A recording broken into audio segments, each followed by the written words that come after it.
सबसे पहले बात बाजार में हुए एक्शन की। खराब ग्लोबल संकेतों की वजह से आज बाजार में गिरावट देखने को मिली।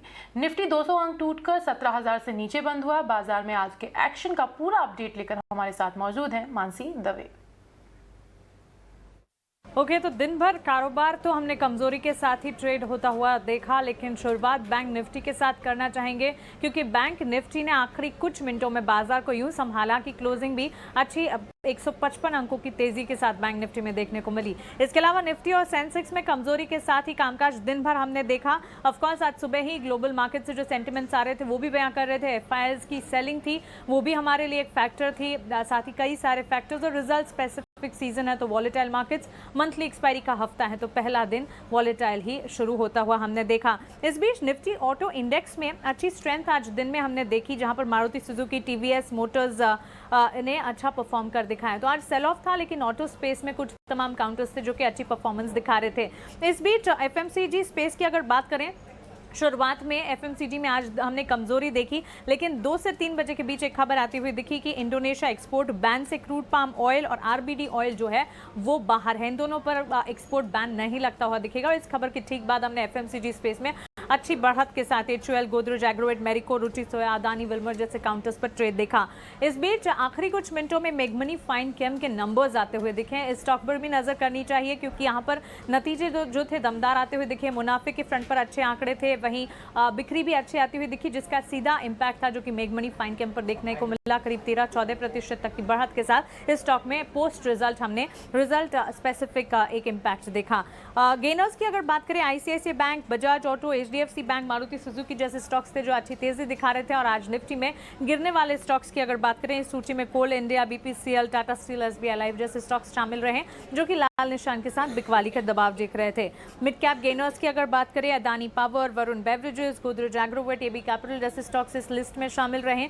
वहीं मिड कैप लूजर्स की अगर बात करें तो यहाँ पर Hindustan zinc, Cummins, Oberoi realty और सेल में लाल निशान के साथ बिकवाली का दबाव देखने को मिला।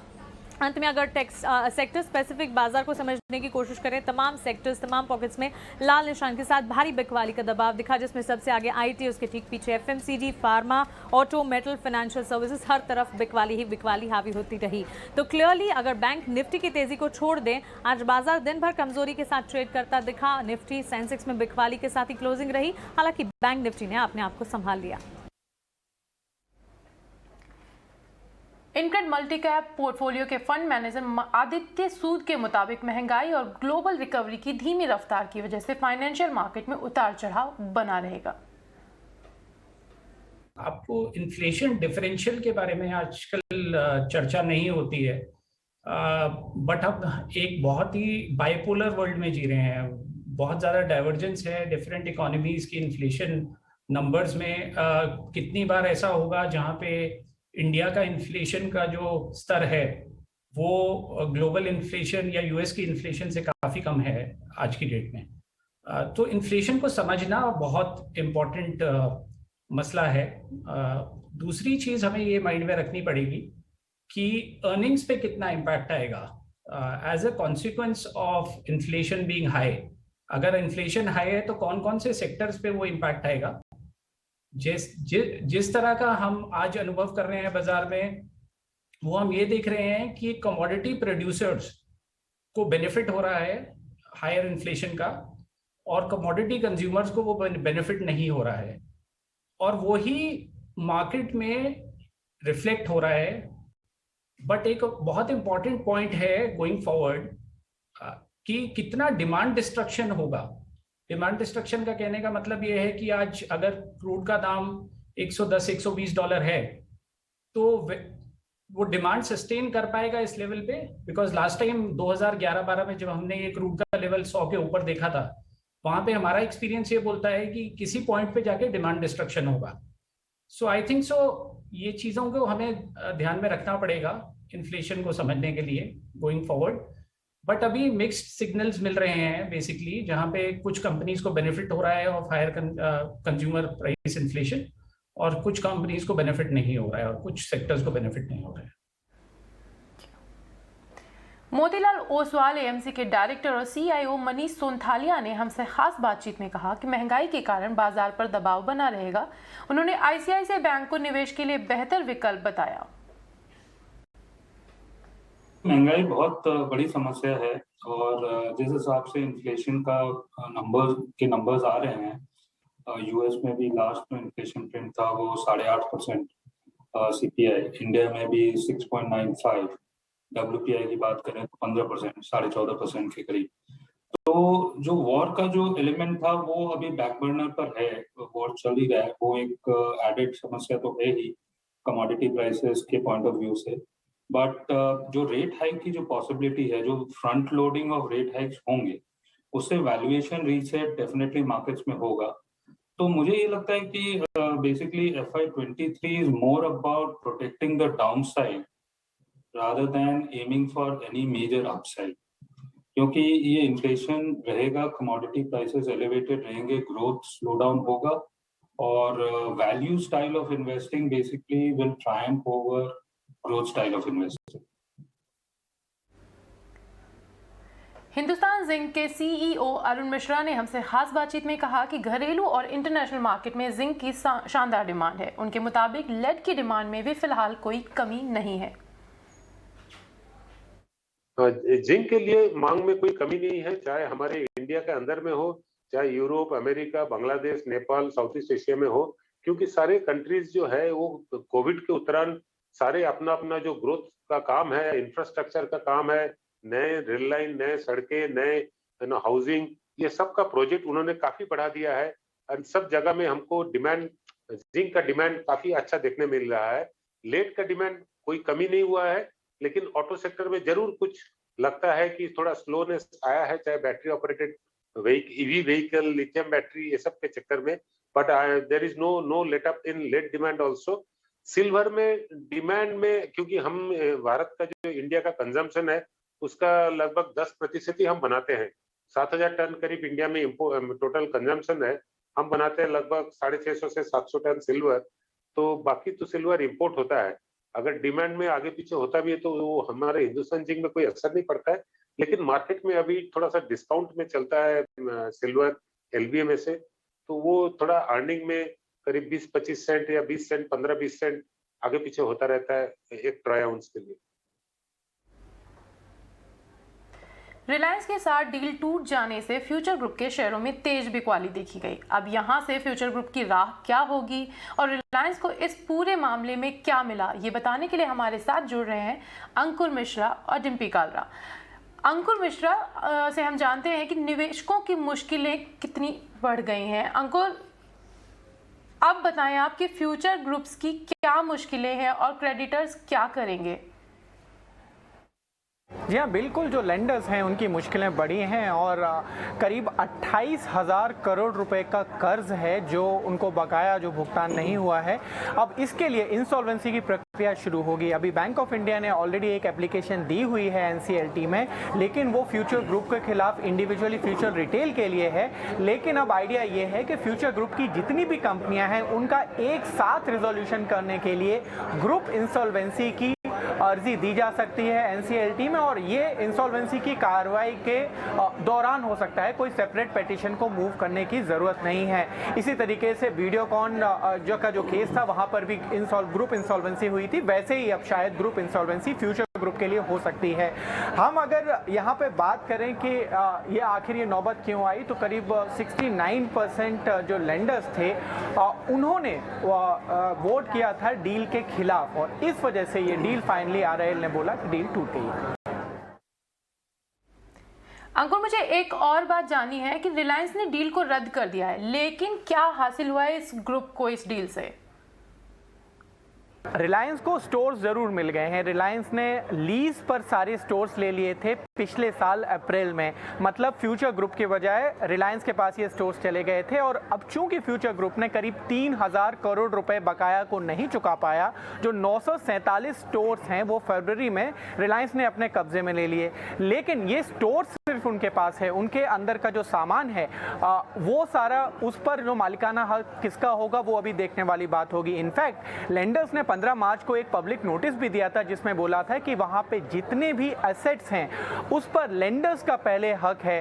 तो ये सारी जो बाद में जानकारी होगी कि किसको मिलेगा वो शायद सिर्फ कोर्ट में ही फैसला हो सकता है।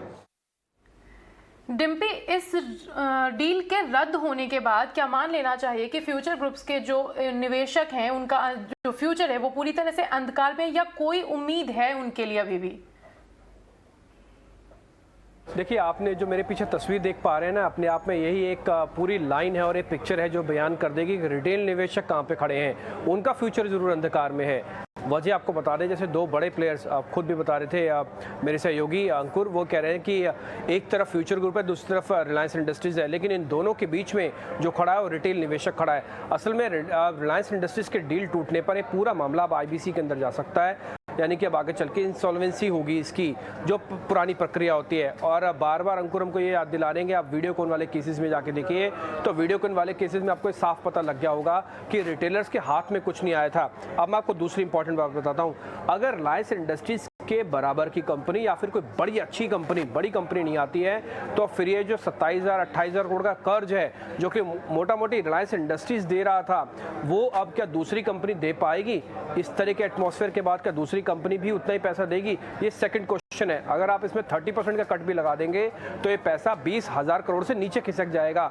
और इस दिक्कत के अंदर ये क्या होगा कि जो सिक्योर्ड क्रेडिटर्स हैं, क्योंकि प्रोसेस है, IBC की प्रक्रिया है, और IBC की प्रक्रिया ये कहती है कि पहले आपको लीगल्स देना पड़ेगा, फिर सिक्योर्ड क्रेडिटर, फिर क्रेडिटर, फिर बाद में निवेशक आएगा, रिटेल निवेशक आएगा। अगर मान लीजिए 27 से 20 भी मामला हो गया तो रिटेल निवेशकों के पास कुछ नहीं आने वाला। ये तीसरी इंपॉर्टेंट बात।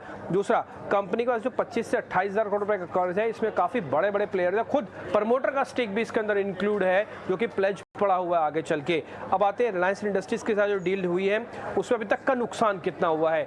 अगर वैसे आप मोटा मोटी देख रहे हैं तो एक साल में निवेशक ऑलरेडी 50% का घाटा उठा ही चुके हैं, क्योंकि हमने जो आपके सामने डाटा रख रहे हैं ये वो सारी कंपनीज है जो फ्यूचर ग्रुप की हैं। करीब 6 कंपनीज ऐसी हैं, इसमें एक कंपनी ऐसी है जिसमें फ्यूचर के ग्रुप के प्रमोटर ने कोई स्टेक नहीं खास बेचा, लेकिन सब में गिरावट 50% से ज़्यादा है। और मैं सिर्फ इसी साल की आपके बात बता रहा हूँ, यानी कि एक साल में निवेशक ऑलरेडी अपने पैसे का 50% गंवा चुके हैं। और ये डील क्रैक होने से, IBC में जाने से ये प्रोबेबिलिटी हाई हो गई है कि निवेशकों को अगर मिला भी तो बहुत कम मिलेगा, नहीं तो हो सकता है ना भी मिले। इसलिए हमने जो आपको पहली तस्वीर दिखाई थी अंधकार में फ्यूचर, मोटा मोटी यही कहानी सामने निकल के आती है।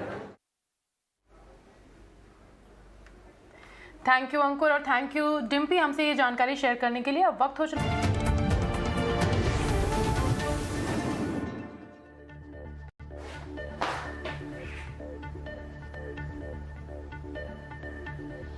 ब्रेक के बाद एक बार फिर से आपका स्वागत है और खबर रुक करते हैं दूसरी खबर का। इलेक्ट्रिक व्हीकल में आग लगने की बढ़ती घटनाओं और हाल ही में आग लगने से एक और मौत के बाद सरकार एक्शन में आ गई है। कॉर्बेट इलेक्ट्रिक की गाड़ी में आग के चलते 40 साल के एक शख्स की मौत के बाद सरकार ने कंपनी से मैन्युफैक्चरिंग में बदलाव होने तक प्रोडक्शन बंद करने को कहा है। सरकार ने दूसरी EV बनाने वाली कंपनियों से भी बदलाव करने को कहा है। इस खबर पर और ज्यादा जानकारी के साथ हमारे साथ जुड़ रहे हैं सहयोगी उत्कर्ष चतुर्वेदी। देखिए, ओला का बयान आया सैटरडे को, हमसे बात करते में भावेश अग्रवाल ने कहा कि वो अपने प्रोडक्ट रिकॉल करेंगे। ओकिनावा ने पहले ही प्रोडक्ट रिकॉल कर रखे हैं। उसके बाद ये प्रोडक्ट है कॉर्बेट 14 और इसका बैटरी फटने की वजह से एक 40 साल के व्यक्ति की मृत्यु हो गई। ये वीकेंड का मामला था और सरकार तुरंत ही एक्शन में आई है और EV मेकर को बोला है कि आप अपना प्रोडक्शन बंद कीजिए, अभी पहले टेस्टिंग करेंगे, सेफ्टी करेंगे, फिर गाड़ी बेचेंगे। सेम चीज़ जितेंद्र EV के साथ। जितेंद्र EV का ट्रक जल गया था, वहाँ पे बोला गया कि आप फिर से स्टैंडर्ड EV बनाइए, आप थोड़ा सा टेस्टिंग बेटर करिए, तब जाके आप आगे बेचिएगा। ओकिनावा का रिकॉल हो चुका है और सरकार जो है वो हर एक इंसिडेंट में कार मैन्युफैक्चरर से बात कर रही है और उस पर एक्शंस ले रही है। और आप आगे भी देख सकते हैं बहुत सारे ऐसे एक्शंस हो सकते हैं, लेकिन सरकार अभी चाहती है कि टेस्टिंग पे जोर दिया जाए, सेफ्टी पे जोर दिया जाए, लेकिन EV की ग्रोथ को रोकना नहीं है। ये अभी कार में जो सरकार है उसका मकसद है। लेट लतीफी के शिकार हुए इंफ्रा प्रोजेक्ट्स की रफ्तार बढ़ाने के लिए सरकार एक्शन में आ गई है। इस सिलसिले में कैबिनेट सेक्रेटरी ने आज एक अहम मीटिंग बुलाई। मीटिंग में बजट में इंफ्रा प्रोजेक्ट्स के लिए रखे गए 7.5 लाख करोड़ रुपए खर्च का लक्ष्य हासिल करने पर चर्चा की गई। इस पूरी खबर पर ज्यादा जानकारी के लिए हमारे साथ जुड़ रही है मेघना मित्तल। जी बिल्कुल, हम जानते हैं कि इंफ्रास्ट्रक्चर जो है नरेंद्र मोदी लेड गवर्नमेंट का हमेशा से प्राइम फोकस रहा है।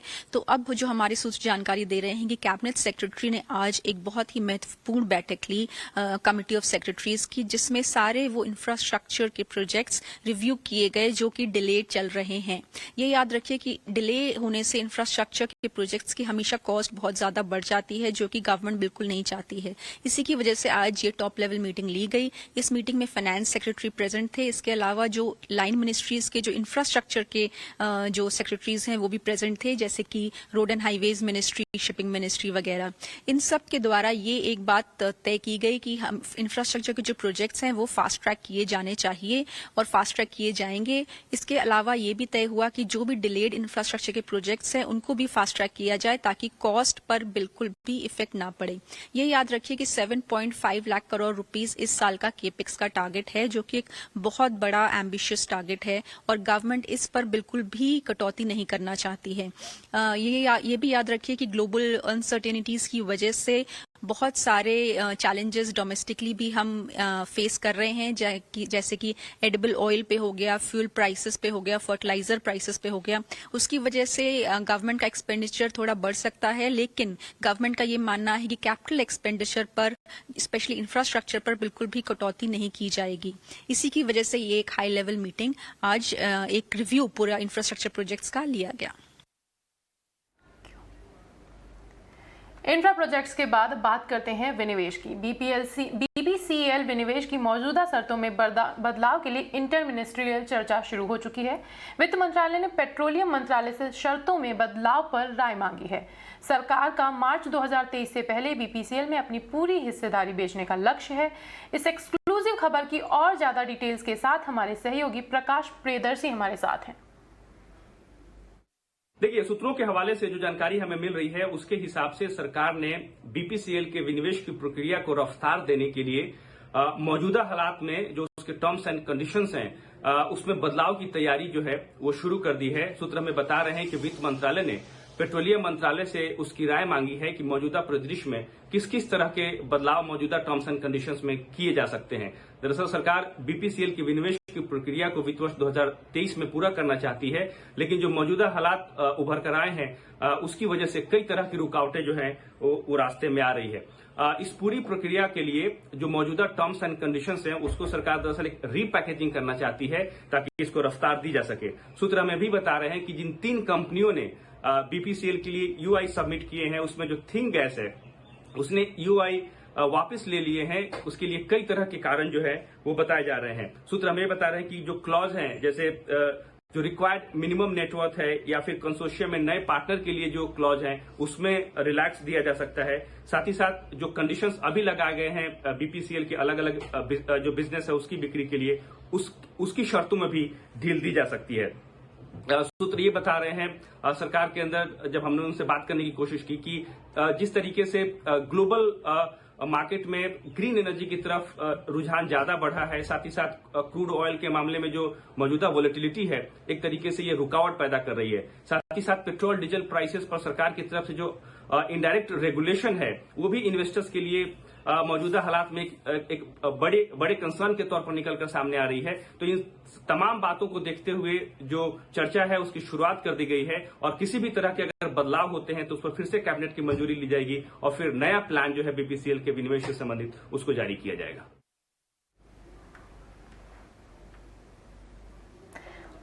और अब बात पाम ऑयल की, जिस पर भारत, इंडोनेशिया और मलेशिया पर निर्भर है, लेकिन अब वक्त आ गया है कि पाम के क्षेत्र में आत्मनिर्भर होने का।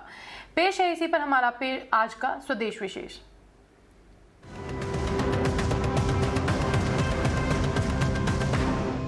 नमस्कार, स्वागत है आपका स्वदेश विशेष में। मैं हूं उत्कर्ष चतुर्वेदी। क्या है विशेष? विशेष है आज कि भारत अभी भी पाम निर्भर है। क्या है पाम?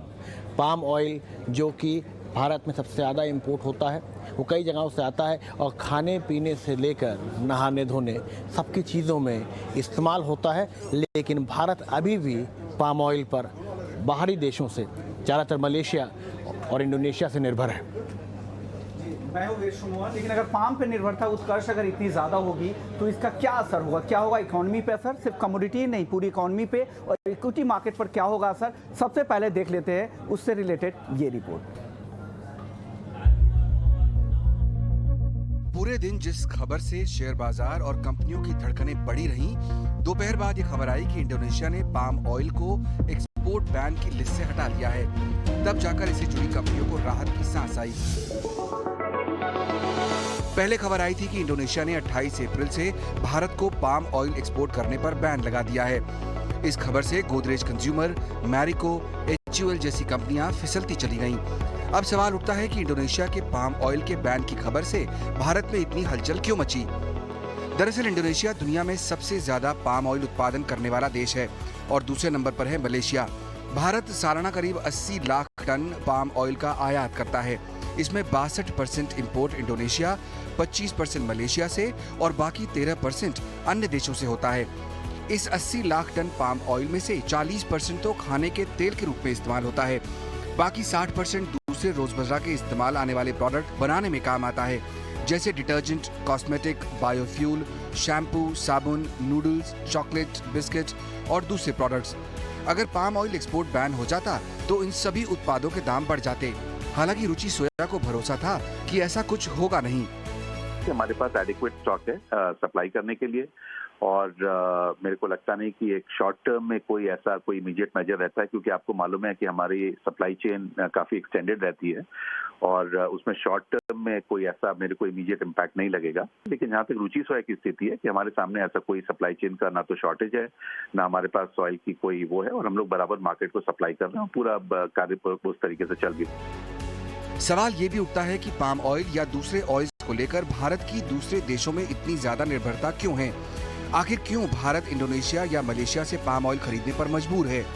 क्या भारत खुद पाम ऑयल पैदा नहीं कर सकता या दूसरे देशों से पाम ऑयल का इंपोर्ट नहीं कर सकता? दरअसल पाम ऑयल का उत्पादन इतना आसान नहीं होता। भारत ने कभी पाम ऑयल उत्पादन पर ज्यादा फोकस ही नहीं किया। पाम ऑयल की तैयारी में 5 से 10 साल का वक्त लगता है। देश में किसान इतना लंबे वक्त तक फसल का इंतजार नहीं कर सकते। हालांकि भारत में पाम ऑयल के उत्पादन की शुरुआत हो चुकी है, लेकिन इसकी पैदावार बढ़ने में काफी वक्त लगेगा। रही बात दूसरे देशों से इंपोर्ट की, तो पाम ऑयल इंडोनेशिया के अलावा थाईलैंड, कोलंबिया, नाइजीरिया जैसे देशों में भी है, लेकिन इनका उत्पादन साइज भारत की खपत को पूरा नहीं कर सकता। जबकि अकेले मलेशिया और इंडोनेशिया मिलकर दुनिया का 84% उत्पादन करते हैं। एक बात और है कि पाम ऑयल सस्ता विकल्प है, इसलिए भारत इसका इंपोर्ट करता है। दुनिया के नक्शे पर शिपमेंट के लिहाज से भी भारत का इन दोनों देशों से इंपोर्ट आसान है। तो भारत खाने के तेल में आत्मनिर्भर कैसे बन सकता है? एक्सपर्ट्स का मानना है कि हमें खाने के तेल के दूसरे विकल्पों पर भी विचार करना चाहिए, जैसे सरसों, सनफ्लावर, सोयाबीन और मूंगफली के उत्पादन के लिए किसानों को प्रोत्साहन देना चाहिए। कुछ गैर पारंपरिक तेल जैसे राइस ब्रान ऑयल के उत्पादन पर भी फोकस बढ़ाना चाहिए, क्योंकि किसी भी एक उत्पाद के लिए किसी एक या दो देश पर निर्भरता महंगाई के मोर्चे पर घातक साबित हो सकती है। भले ही आज इंडोनेशिया ने एक्सपोर्ट पर बैन हटा लिया, लेकिन आगे जाकर बैन लगे तो मुश्किलें फिर से खड़ी हो सकती हैं। ET नाउ स्वदेश।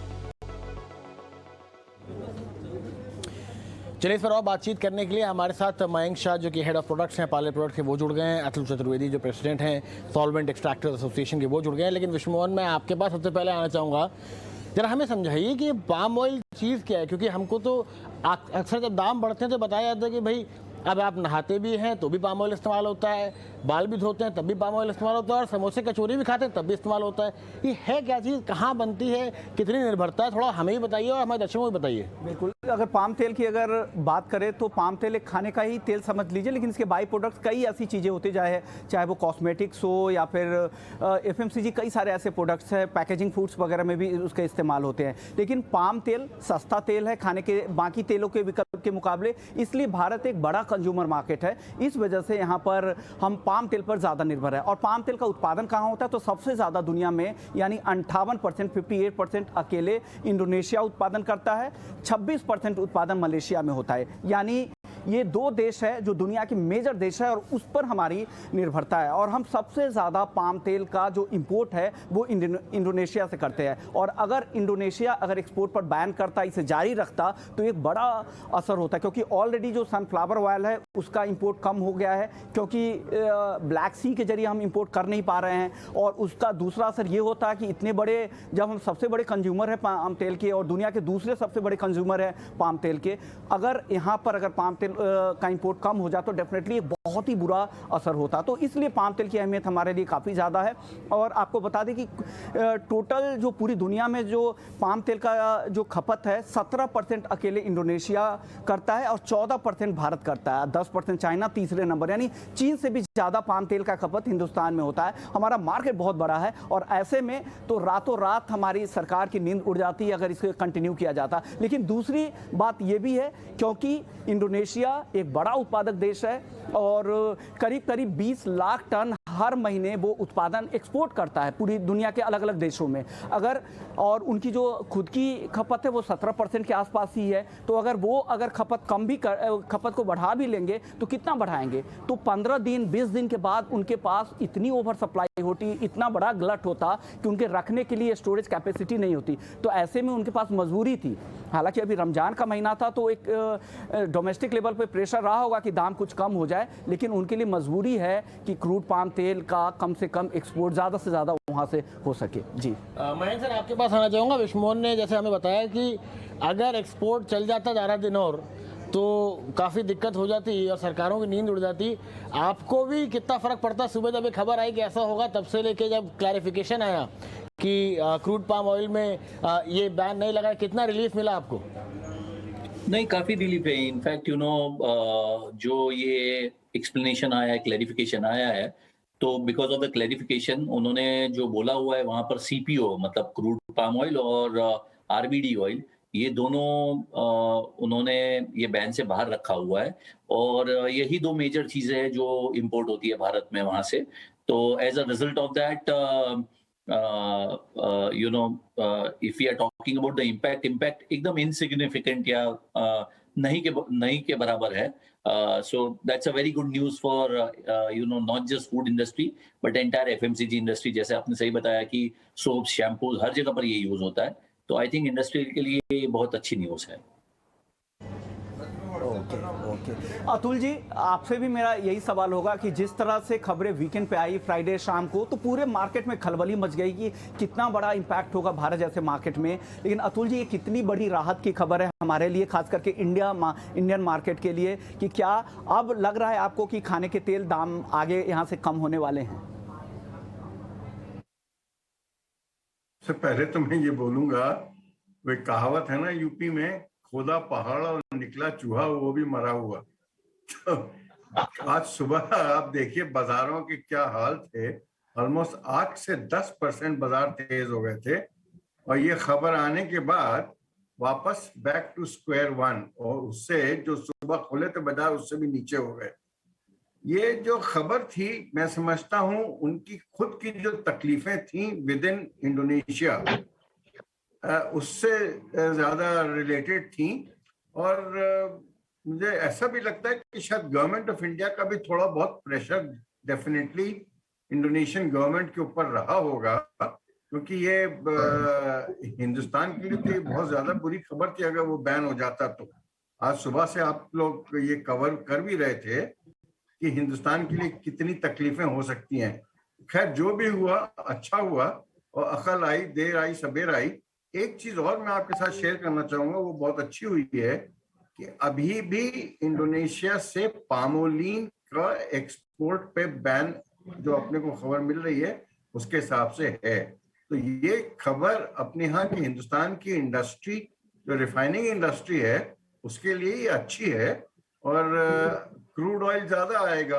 बीच में रिफाइंड पामोलिन आने लग गया था ना, ये अपने यहाँ की इंडस्ट्री को तकलीफ दे रहा था और वो उन लोगों ने अब उसके ऊपर बैन ही लगा दिया, तो बेहतर है हिंदुस्तान के लिए। तो ये अच्छी खबर है। मयंक सर, अब सवाल ये आ जाता है, हम शुरुआत से कर रहे हैं कि इतनी ज़्यादा निर्भरता एक देश से क्यों, और जो पाम ऑयल की निर्भरता है, एक तो है कि एक देश से क्यों, इंडोनेशिया मलेशिया से क्यों इतनी, और उसके बाद अब हम आत्मनिर्भर की बात कर रहे हैं। तो जैसे कि हमारा टॉप बैंड में चल रहा था कि आत्मनिर्भर की जगह अब क्या पाम निर्भर होने की ज़रूरत है? नहीं, डेफिनेटली होने की जरूरत है, क्योंकि इंडोनेशिया और मलेशिया, जैसे आपने सही बताया, दे आर मेजर प्रोड्यूसर्स, तो उन पे निर्भरता रहेगी इन शॉर्ट टर्म। बट अगर हम करंट गवर्नमेंट की बात करें, हम करंट जो सरकार है उसकी बात करें, I think they have taken some very good steps to make India self reliant या आत्मनिर्भर बनाने की दिशा में कुछ बहुत अच्छे उन्होंने स्टेप्स लिए हैं। पर क्योंकि ये सब चीजों को वक्त लगता है, ये ओवरनाइट नहीं होता है। You have to cultivate that habit in people. You have to put in your efforts to ensure के उतना acreage ज़्यादा हो, ये सब चीज़ों जैसे oil seeds, they are motivating farmers to grow more oil seeds. और जैसे आपने बताया कि it's not just about सरसों या सोया ऑयल, it's also about मूंगफली, क्योंकि ग्राउंडनट ऑयल भी चलता है अपने यहाँ पर, कॉटन सीड ऑयल भी चलता है। तो ये सब जिसे हम ऑयल सीड्स कहते हैं, वो उसका भी जो है सोइंग बढ़ाने की बात चल रही है और गवर्नमेंट उसको एनकरेज कर रही है। So net in the coming years you will see the output of oil seeds going up, as a result of which our dependence on imports, अपना जो अपनी निर्भरता है जो इंपोर्ट्स पे, वो कम होगी। एंड आई थिंक ये बहुत पहले करना चाहिए था, पहले की सरकारों को करना चाहिए था। अनफॉर्चुनेटली ये हुआ नहीं था, but currently the government is doing it, they are putting in their level best efforts, and hopefully next few years हम कुछ कुछ और सालों में हम देखेंगे कि अपनी जो निर्भरता इंपोर्ट्स पे है वो अच्छी खासी कम हो जाएगी as a result of that.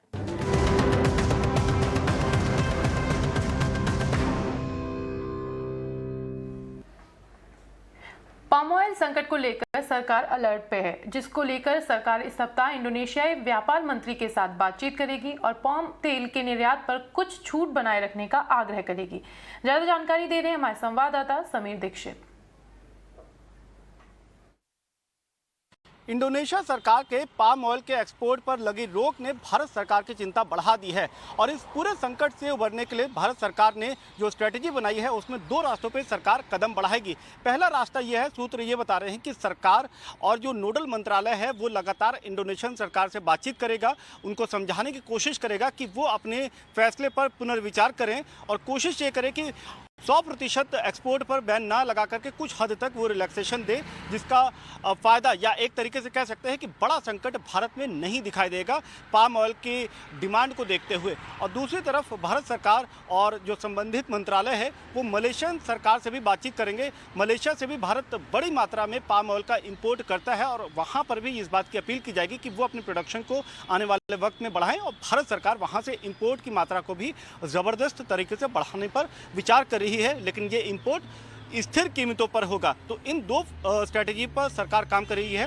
हालांकि सरकार का मत है कि फिलहाल पाम ऑयल का जो संकट भारत में है ये अस्थायी है, ये टेम्परेरी है, क्योंकि जब भी इंडोनेशिया में पाम ऑयल की नई खेप आएगी, वहाँ की पैदावार बढ़ेगी, तो ये जो संकट है इसमें बड़ी हद तक राहत मिल पाएगी। तो सरकार को लगता है कि फिलहाल फौरी तौर पर अगर राहत के लिए कुछ कदम उठाने हैं उसमें सबसे पहला तो यह है कि इंडोनेशिया सरकार से इसी हफ्ते एक लंबी बातचीत होगी ताकि वो अपने फैसले पर पुनर्विचार करें, और दूसरी तरफ मलेशिया सरकार से भी बातचीत होगी ताकि इंपोर्ट भारत उसको बढ़ा सके। भारत में फिलहाल हर महीने तकरीबन 5.5 लाख टन पाम ऑयल का इंपोर्ट होता है और सरकार को उम्मीद है कि ये जो दो देश है जहां से सबसे ज़्यादा तकरीबन 75 से 80% का इंपोर्ट होता है, अगर इनके साथ डायलॉग या बातचीत के जरिए मसले का हल निकाला जा सकता है तो उससे बेहतर कोई और विकल्प नहीं होगा। और अब बात करते हैं महाराष्ट्र में लाउड स्पीकर को लेकर हो रही राजनीति की। इस मुद्दे पर राजनीति गर्म है, वहीं पार्टियों में सहमति बनाने की कोशिशें भी लगातार चल रही हैं। लाउड स्पीकर पर नियम बनाने के लिए आज मुंबई में सर्वदलीय बैठक हुई।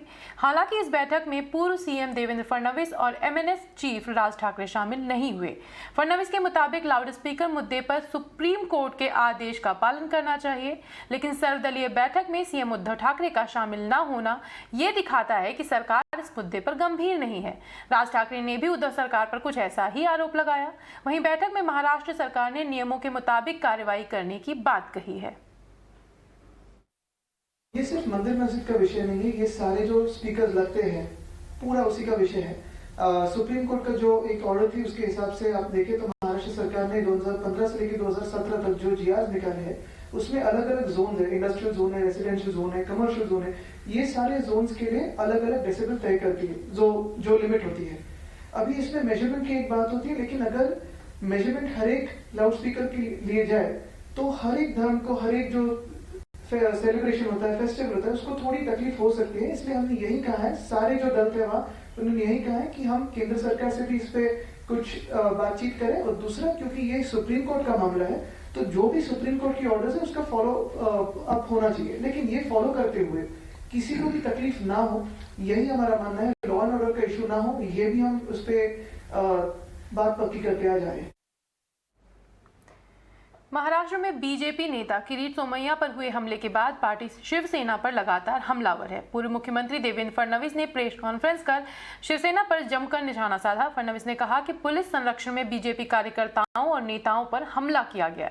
ऐसे मामले केवल मुंबई में ही नहीं बल्कि पूरे महाराष्ट्र में हो रहे हैं, लेकिन इस तरह से हमला करने से हम बिल्कुल डरने वाले नहीं हैं।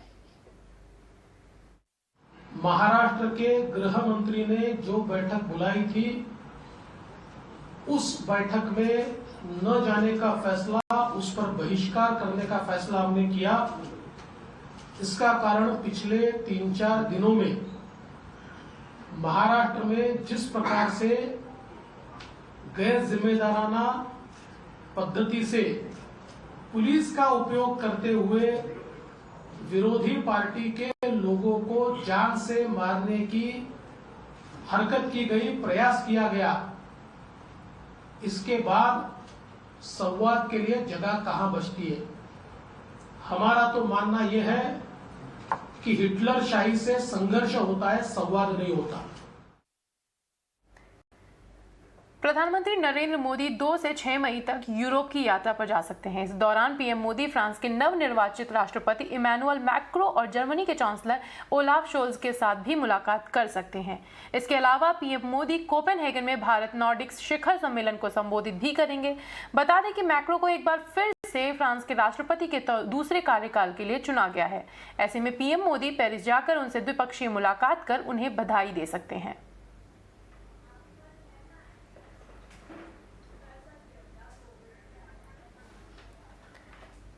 इस बुलेटिन में फिलहाल इतना ही। बाकी देश और दुनिया की तमाम बड़ी खबरों के लिए देखते रहिए ET Now स्वदेश।